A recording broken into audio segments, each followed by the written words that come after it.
Hola, ¿qué tal amigos? Muy buenos días. Son las 5:59. Estamos un minuto antes de lo convocado. Hoy es 8 de marzo. Un minuto hace falta para que llegue las 6 de la mañana aquí por Centroamérica, Guatemala específicamente, fuera del asfalto. Y hoy, en este día histórico, y vamos a guardar esto también en... Hoy 8 de marzo, entonces, día histórico, no solamente para escuché bien, no solamente para las mujeres, sino también y sobre todo para toda la humanidad, porque todos venimos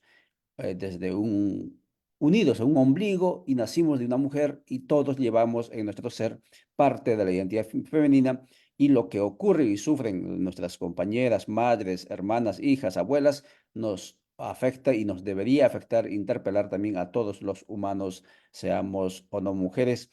¿Qué ocurre entonces? ¿Qué ocurrió en el mundo? Pues allá cuando 1857 por allí en Nueva York, las mujeres en esa hora de la revolución industrial dijeron, no vamos a seguir trabajando como esclavas cuando a los hombres se les paga 100 y a nosotros ni siquiera nos pagan 40.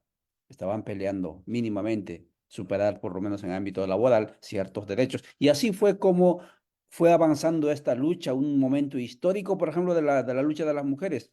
Actualmente noticia hace Rusia, pero el último zar, después de tantos abusos que cometía en ese tiempo, era 1917, también cayó por la lucha de las mujeres que emprendieron un 8 de marzo.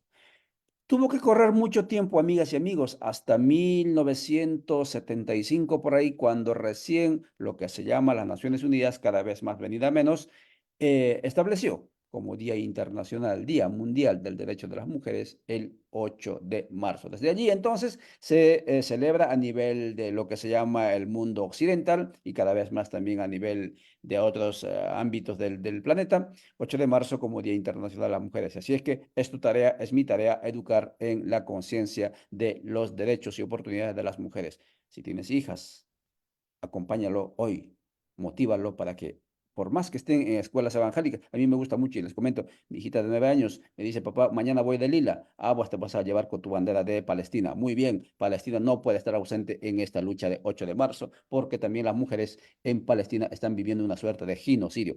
Bien, compañeras y compañeros, amigas y amigos, de esta manera arrancamos esta tertulia que hemos citado, que hemos nominado Guatemala hacia una política agraria. Conversaremos con Alba Cecilia Mérida. Ella es de formación antropóloga, pero lo que le hace más interesante, digamos, como ser humano a ella es que ella lo conocí cuando me ofreció café, provee café, produce café, y eso es muy, muy bonito, y creo que es también parte de la antropología, eso, pensamiento y acción, ¿no?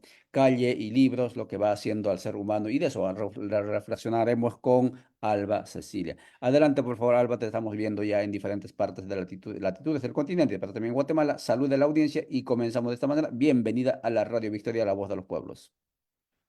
Muy buenos días, Ollantay, muy buenos días a todas las personas que nos escuchan esta mañana. En primer lugar, profundamente agradecida por la oportunidad de que en esta fecha emblemática de lucha, de resistencia, pero también de ternura y de esperanzas por una nueva humanidad, tenga la oportunidad de compartir con ustedes a través de estas redes que hemos ido forjando desde la lucha, desde distintos territorios, desde el campo, desde la ciudad, desde las bibliotecas, desde las calles, para constituir un nuevo mundo, mundos otros que necesitamos, que nos necesitan, porque la humanidad no puede seguir estando basada sobre la violencia y el desprecio a las mujeres y a todo lo que da vida. Entonces, para mí es una enorme alegría amanecer este 8 de marzo desde este pequeño pueblo que se llama La Esperanza y que para mí me resulta tan emblemático vivir en un lugar que se llama La Esperanza y poder compartir con ustedes. Muchas gracias, Alba Cecilia. Y por supuesto que sí, esperanza y ternura. Gracias por incorporar esos dos conceptos, categorías que deberían de acompañarnos en la vida cotidiana y a veces la razón nos traiciona y dejamos de lado ese ámbito de la corazonada del pensar. Son 6:04. Em, Ayer, 7 de marzo, decíamos en algún momento. era el inicio de ese proceso de la anulación de un pueblo sobre otro pueblo. Me refiero específicamente de los pueblos originarios que cohabitaron en esta parte, que en Cumarcaj, ¿no? Cayeron bajo los cuchillos, los sables de la gente que venía encabezado por Pedro de Alvarado. Quemaron, dice allí, Anales de Cachiqueles, vivo a estas personas, a los que gobernaron esos territorios, como pueden ser los señores Bob Apop. Em, Allí comenzó la destrucción de la milenaria cultura, civilización, gastronomía, estética, etcétera, de alimentación y todo lo que podamos decir, producción de los pueblos de esta parte. Y desde entonces hasta ahora estamos prácticamente sumidos en la mayor vergüenza, digamos, mundial y regional también, porque, amigas, esto siempre, nunca nos cansamos de reiterar. En estas tierras tropicales volcánicas tiras una semilla y la semilla crece sola y no necesitas trasladar tierra, no necesitas trasladar agua como ocurre en la parte de sur de Aviala, por ejemplo, Lima, donde no puedes cultivar. Tienes que llevar tierra, tienes que llevar agua, tienes que luchar contra el salitre. Aquí no ocurre eso, pero sin embargo, somos el país más empobrecido y con con la mayor cantidad de niños desnutridos. ¿Por qué hemos llegado a esa situación de desnutrición? Hablaremos de este tema también. Adelante, por favor, habla Cecilia. Bueno, creo que lo has dicho muy bien cuando sitúas el origen justamente de lo que son ciclos y ciclos históricos de despojo. Hablar de desnutrición en Guatemala, lo que ya es una vergüenza, porque justamente somos un país hermoso para producir alimentos, tiene que ver fundamentalmente con dos cuestiones. Una muy obvia, y es que justamente tenemos que situar el origen del Estado guatemalteco. Un Estado que por su naturaleza centralista y racista, solamente por mencionar dos de sus características, ha hecho que todo lo que tiene que ver con el campo, con la tierra, em, sea objeto de expolio, de robo y que se mantenga bajo los efectos de la dominación de una clase oligárquica, de una burguesía rancia y tal vez de las más atrasadas en América Latina, porque lo único que quiere esta clase económica vinculada, por supuesto, a una élite política y es obtener ganancia. Y obtener ganancia ha significado apropiarse, expropiar, enajenar la tierra como principal medio de producción, como principal medio de sustento para la vida. Entonces, no nos podemos imaginar una situación diferente a la que vivimos hoy, porque las comunidades, los pueblos, las comunidades rurales, las comunidades urbanas, no han tenido cómo producir sus alimentos, porque la mano de obra campesina y porque la tierra está dedicada a los grandes cultivos. En décadas pasadas era para la agroexportación de monocultivos, ahora sigue siendo lo mismo, pero bajo las lógicas de los nuevos despojos de la producción de maíz, por ejemplo, para biocombustibles o dedicar la tierra para grandes extensiones de palma africana. Entonces, el Estado de Guatemala y sus gobiernos de turno nunca han tenido una políticas gubernamentales que respondan a las necesidades de producir alimentos para que las personas, las mujeres, los niños tengamos buenas condiciones de vida. Por supuesto que, por ejemplo, todo lo de la nutrición tiene que ver no solamente con el campo, sino que tiene que ver, por ejemplo, con servicios de salud. Porque las madres deben de llevar a sus niños desde temprana edad, es decir, desde que nacen los niños y las niñas deberían de estar bajo controles médicos, pero tampoco existe eso. En el campo, los servicios de salud son prácticamente inexistentes. En las ciudades, las grandes porciones de población que viven en cinturones de pobreza, en áreas rojas, en áreas marginales, ¿en qué momento están pensando, por ejemplo, en llevar a sus niños y niñas a controles médicos?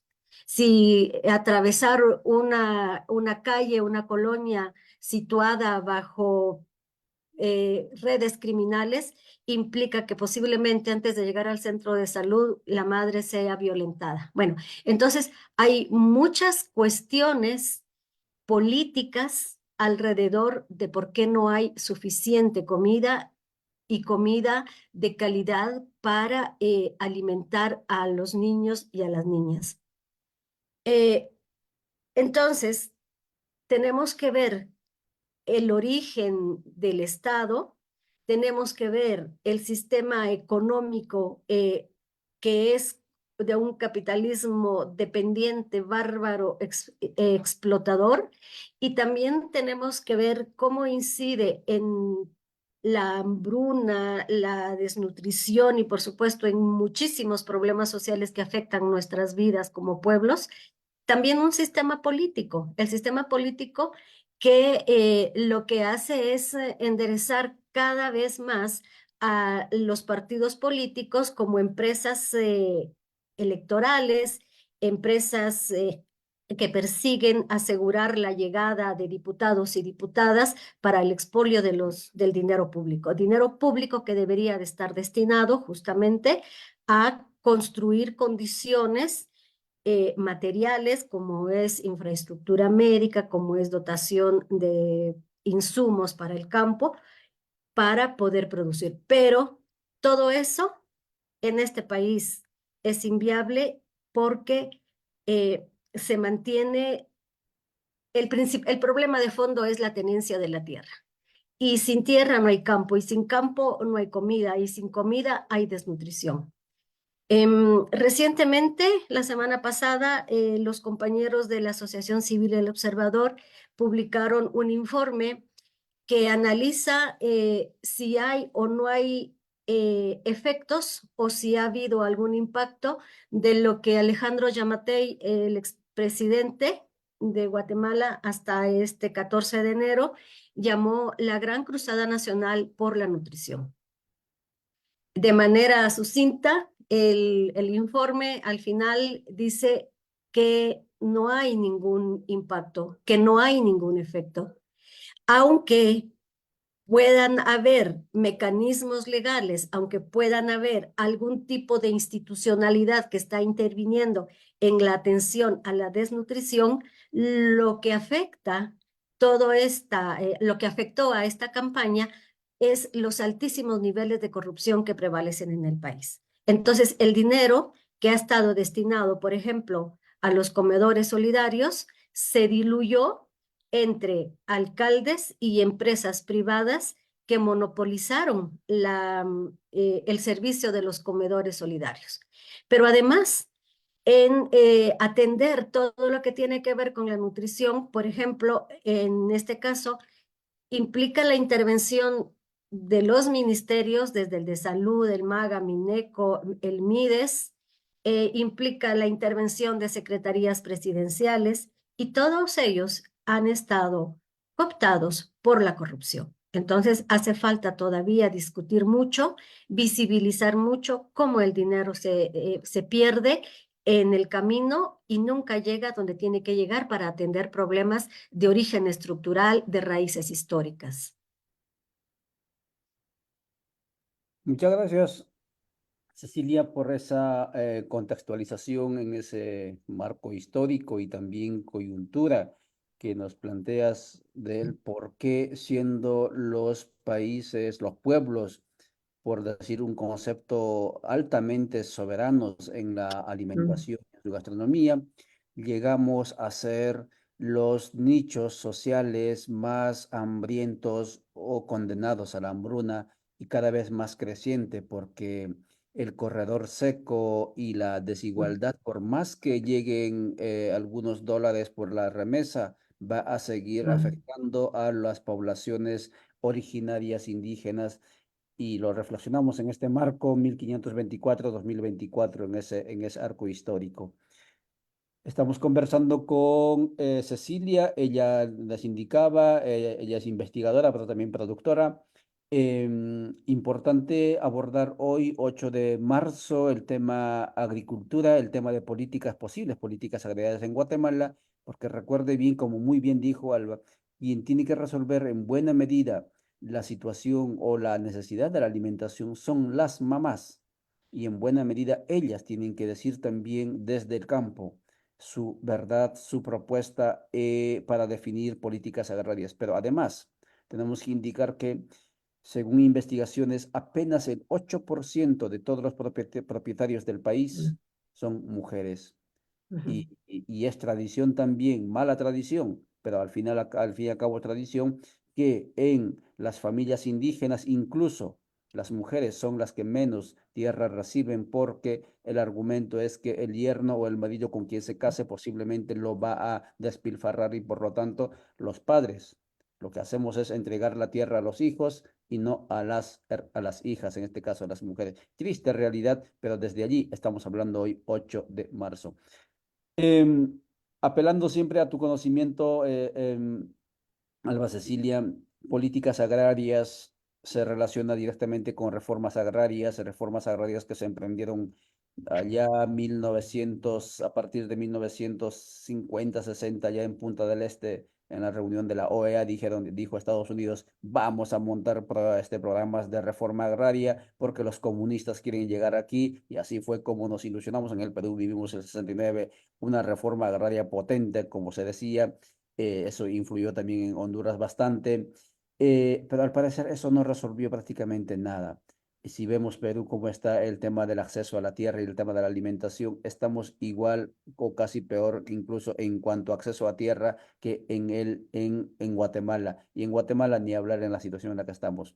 ¿Qué es lo que tiene que contener una política agraria sensible con la pluralidad, sensible con con esta nueva demanda de territorios? Y ya no solamente tierra de los pueblos? Bueno, esta segunda cuestión que has puesto para la discusión le da seguimiento a lo que veníamos hablando, ¿verdad? En Guatemala y en América Latina, el problema estructural de la tierra, la tenencia de la tierra, cómo se ha concentrado en los monopolios, en pocas familias. Todavía sigue vigente aquí en Guatemala esto de que el mayor porcentaje de población está en manos de 5 o 8 familias, y la mayor parte de la población apenas tiene acceso a poquísimas extensiones de tierra, y como bien has dicho, las mujeres no están como propietarias. Entonces, hablar aquí de tierra, hablar de reformas, reforma agraria, de redistribución de la tierra, siempre va a despertar el cuco del comunismo, ¿verdad? El fantasma del comunismo que recorre la cabeza de la oligarquía empeñada en concentrar todo lo que pueda de tierra para seguir explotando y seguir teniendo ganancia.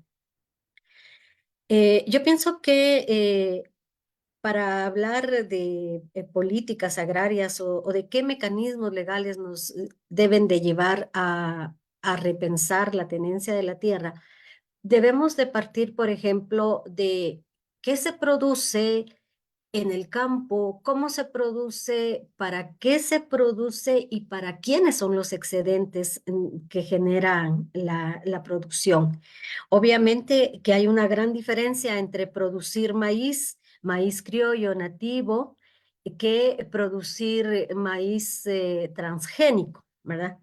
Em, hay, hay una diferencia entre producir alimentos para el consumo humano y hay una diferencia sustancial entre producir maíz para biocombustibles, por ejemplo, o destinar grandes extensiones ahora para la palma africana, como sucede en la costa o en las tierras del Petén, donde de verdad que duele ver esas extensiones de tierra, muchas ahora áridas e improductivas por los efectos nocivos que tiene el uso de los químicos. Bueno, entonces,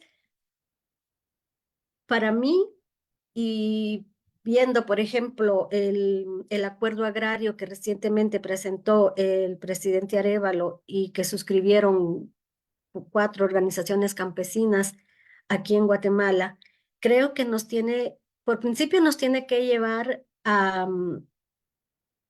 conceder el beneficio de la duda a este gobierno, solo el beneficio de la duda, y reconocer que en sus primeros días de gobierno mostró una voluntad política, pero que debe de estar acompañada de responsabilidad política.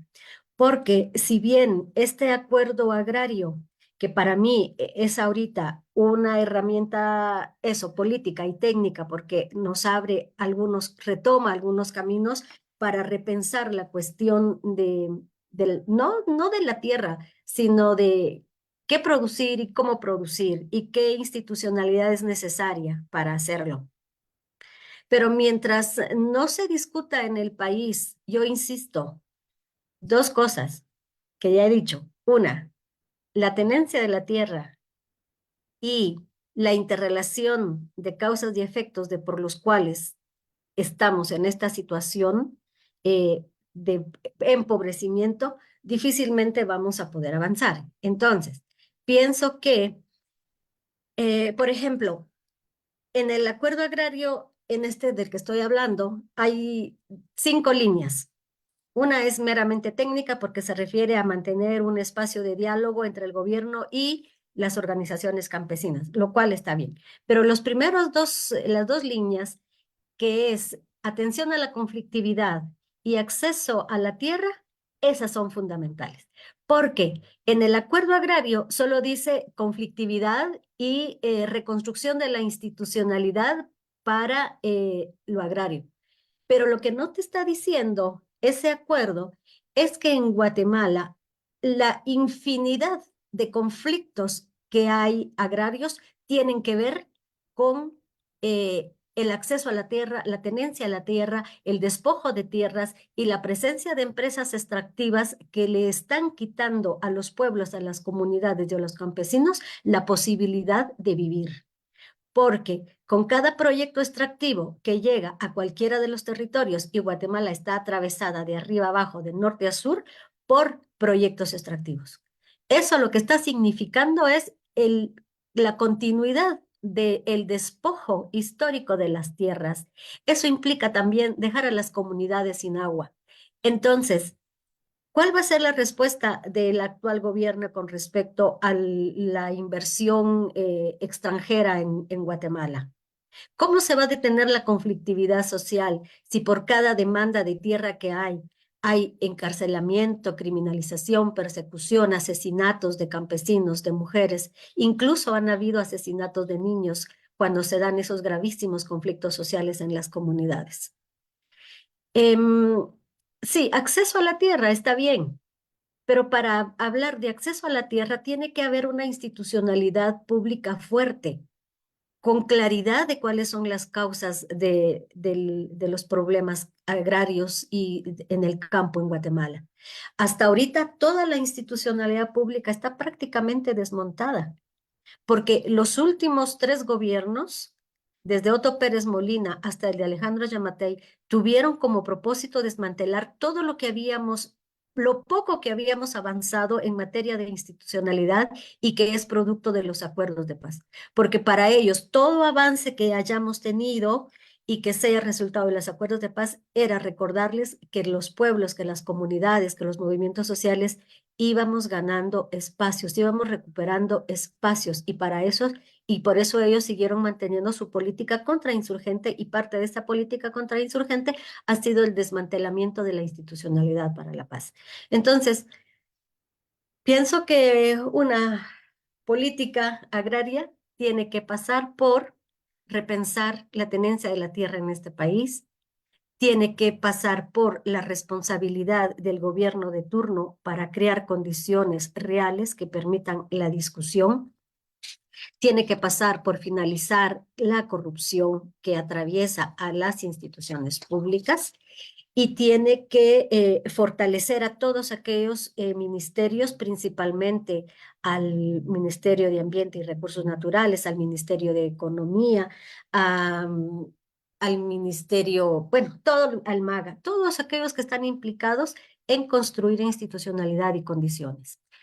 Yo puedo afirmar sobre la base de mi experiencia de trabajo de campo que si algo hasta el año pasado no existía, o si existía eran unas condiciones deplorables, es el funcionamiento de las instituciones públicas.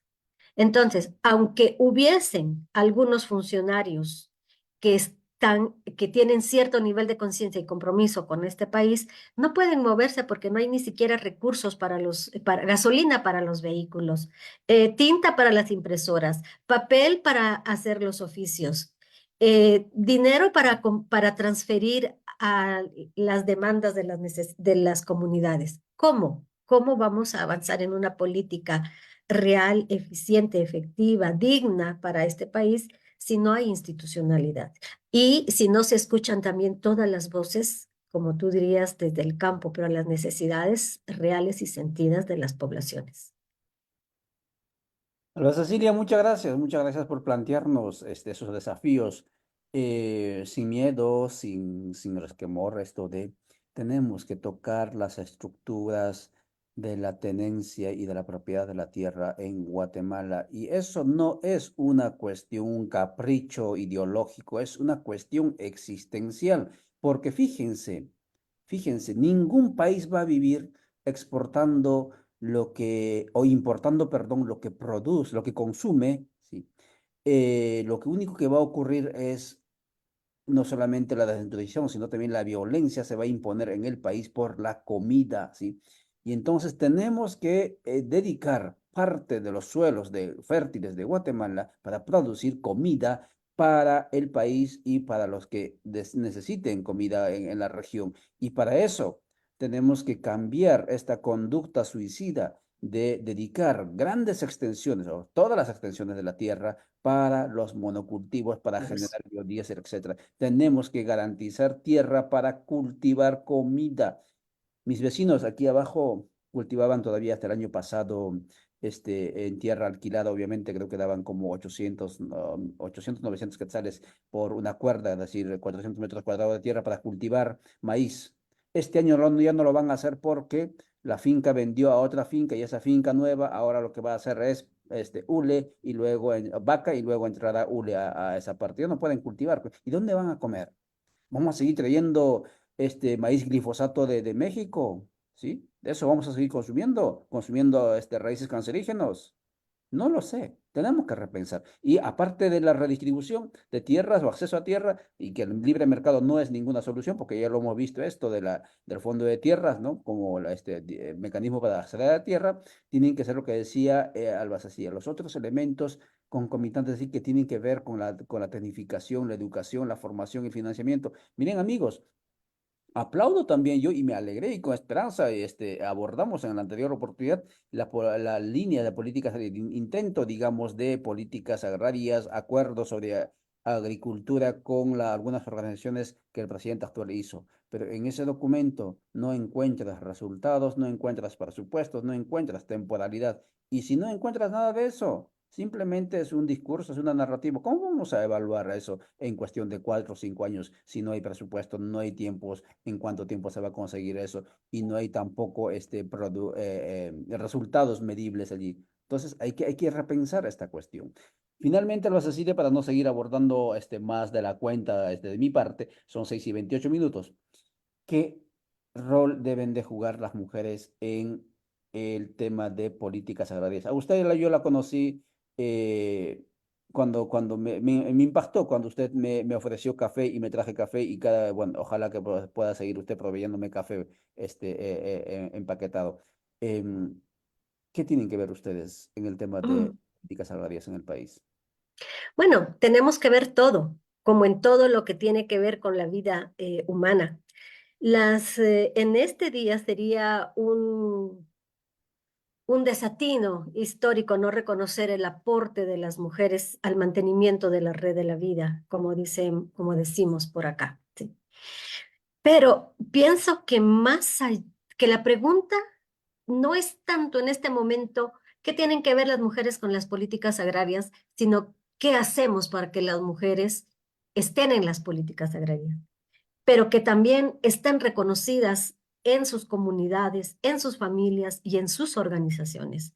Porque así como he dicho que sin tierra no hay campo y sin campo no hay alimentos, también tengo que decir que sin mujeres no hay comida, porque existe una profunda estructura patriarcal en el campo que hace que las mujeres tengan que asumir en este momento al 100% la responsabilidad del trabajo doméstico y el cuidado y todo lo que significa la economía del cuidado. Pues, tú dijiste muy bien al principio que las mujeres tienen poco acceso a la tierra porque no se les reconoce su calidad de propietarias. Y eso no tiene que ver solamente con política pública, tiene que ver con el mundo de los imaginarios sociales. Claro, esto daría para otro programa y para otras discusiones, porque entonces tendríamos que empezar a preguntarnos por qué existen esos imaginarios patriarcales, sexistas y machistas en el campo, en la ciudad, en las comunidades y en todos los ámbitos de la vida. Pero yo puedo decir que sin mujeres no hay vida. Recientemente estuve con un presidente de un COCOD en una comunidad de Huehuetenango y cuando hablábamos sobre la relación entre mujeres y agua, él literalmente me dijo lo siguiente: sin agua no podemos vivir, sin agua no podemos cocer el nixtamal, no podemos cocer los frijolitos, no podemos hacer el cafeíto y no podemos hacer el jarro de atol. Entonces las mujeres se tienen que obligar a ir a traer agua. Ese tipo de pensamientos lo que te está diciendo es que para reconstituir la vida en el campo, primero tenemos que reconstituir las relaciones entre mujeres y hombres. Y primero tenemos que salir de este patriarcado que nos está matando y que nos confina a la cocina para que después podamos las mujeres como sujetas políticas aportar a la construcción de políticas donde nosotras también tengamos voz y voto, por decirlo de una manera simple. Entonces, y ya para finalizar, y hablando sobre las mujeres, es un deber histórico reconocer el papel de las mujeres en el mantenimiento de la vida. Y es una responsabilidad ética, política y humana crear condiciones para que todos los bienes y todos los servicios con dignidad sean para las mujeres y que eso quede plasmado en políticas y no que se convierta en otra posibilidad de recargar la vida de las mujeres. Yo en el acuerdo agrario dice que todo lo que está plasmado ahí está pensado también para mujeres, pero yo me puse a pensar, y si no cambiamos las condiciones, lo único que vamos a hacer es agobiar más a las mujeres aumentando los famosos roles aquellos, ¿verdad? El triple rol de las mujeres. No sé si era eso lo que querías escuchar al final, pero debo de decirlo porque para transformar las estructuras, no solo la base material, sino que también las ideas, tenemos que ponerle nombre a las opresiones. Por supuesto que sí, Alba Cecilia, y por eso es que estás allí. Queremos planteamientos, desafíos holísticos, es decir, que también estén englobados dentro de lo que es la decolonialidad, la despatriarcalización. Porque si no planteamos eso, si no hablamos de nuestra reconfiguración interna como actores, como personas, como integrantes de comunidades, como pueblos, estamos simplemente haciendo relatos que muy poco va a variar, hacer que varíe la realidad. Ha sido un abordaje con Alba Cecilia Mérida, hoy 8 de marzo, sobre Guatemala hacia una política agraria a raíz justamente del documento que mencionaba Alba Cecilia, emitido y acordado, firmado por el presidente actual y algunas organizaciones sociales que saludamos a ello.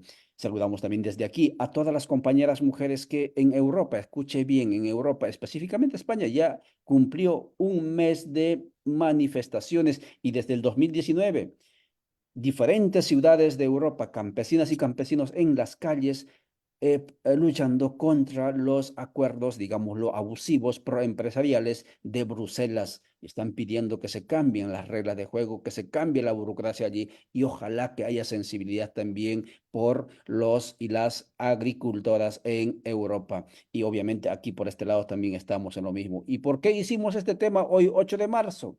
Porque quisimos hablar de campesina a campesina, de campesino a campesino, porque muchas veces, 8 de marzo, hacemos acciones únicamente en las ciudades creyendo que la vida viene de la ciudad, la vida viene del campo y la vida en el campo, como muy bien dijo Alba Cecilia, viene de las mujeres y por lo tanto no puede haber 8 de marzo sin el campo, sin las compañeras mujeres. Muchísimas gracias Alba Cecilia, muchas gracias a ustedes, gracias por estar con Radio Victoria. Nosotros volveremos el domingo, mañana, pasado mañana, cuando el reloj marque las 9 de la mañana, en el informativo plurinacional desde los territorios. Y el lunes, creo que el lunes hablamos movimientos sociales en el África. Hasta entonces, chao, chao.